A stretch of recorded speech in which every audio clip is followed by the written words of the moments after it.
So the 2026 World Cup is just around the corner. I thought I'd take a little look at each and every one of the nations at this summer's tournament. Today, we're going to take a little look at Tunisia. That's right, folks. Back once again with another video. Today we take a look at the World Cup, and we've got a team preview just around the corner. If you know where you've been, smash your subscribe. You want to subscribe for Blackburn Rovers World Cup previews. That's right, today and in the next few days we're going to take a little look at each and every one of the nations. That's 48 in total, and give you my team previews heading closer to the tournament. What do I mean? Well, I'll tell you in just one second. If you know where you've been, smash your subscribe. You want to subscribe for the World Cup? It's right here. Big shout out to the members. Big shout out to the patrons. Big shout out to you. We're going to take a deep dive in each and every one of the nations, and we're going to start right here, right now.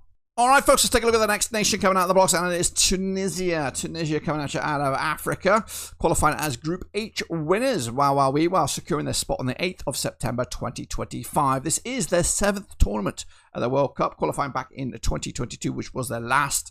There's a streak of 3 tournaments in a row, with their best ever being just group stage exits, each and every one of them in the previous, what we're looking at, 6 tournaments back in 78, 98, 02, 06, 2018 and 2022. They are managed by Sabri Lamouchi. Nottingham Forest fans would know him well. Did he manage Monaco, maybe?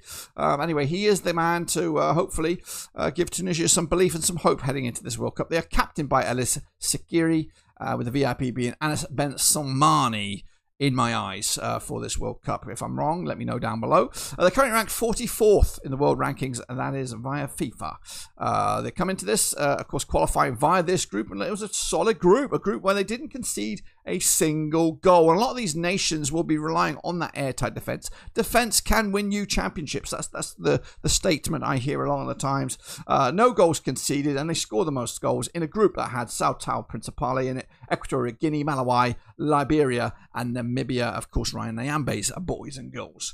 But outright on their own, massively unchallenged, and that could be a bit of a problem coming into this one. Again, they did kind of not really deliver in the AFCON, so are they all, you know, do they just save their best game for the qualification phases and just don't deliver in tournament football? That's, of course, a problem that some other nations have. But anyway, they're coming into this group alongside Sweden, the Dutch, and Japanese. That makes up Group F, and they'll open up their campaign against the Swedes on the 14th of June, before taking on Japan on the 21st, wrapping up against the Dutch on the 25th of June. This group is tight. It is airtight. You know, I honestly think, realistically, I'm going to be honest with you, I think Tunisia are the underdogs for this group. They're probably the weaker of the 4.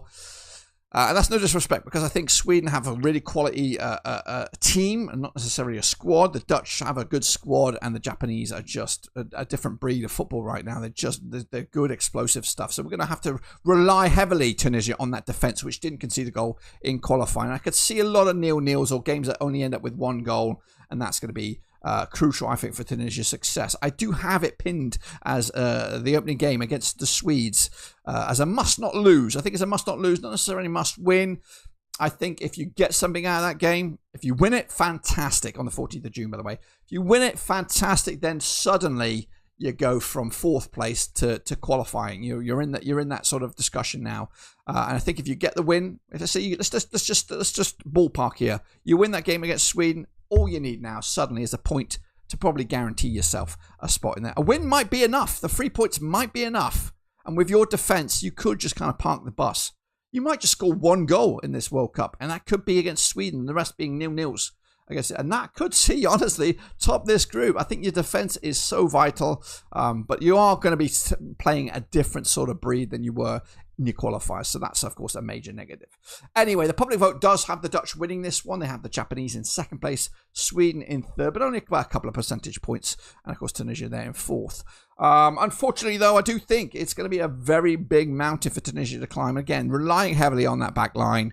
The odds of 500-1 to lift the trophy, I don't see you doing in Morocco, unfortunately. I do think you will take a tumble at the earliest stage, and that will be a group stage. Honestly, it's a little bit hard on you guys, because this group is pretty tight, and there's a couple of these groups, and this being one of them, where you just can't decide. And unfortunately, we'll see a biggish nation take a tumble at probably a stage too early. there you have it, folks. There you have it. What do you think about this nation's hopes and dreams at this summer's World Cup? Do you think they can go the distance? Do you think they'll go home early? Let me know down below. We've also got accompanying squad prediction videos for this nation. Make sure you check that out. Hopefully there should be a link in the description down below, or even a clickable link on the screen here. Make sure you subscribe. Your one-stop shop for the World Cup is right here. We got extensive content all the way through to kickoff and beyond. But until then, subscribe, smash the like. Catch you later. We're done.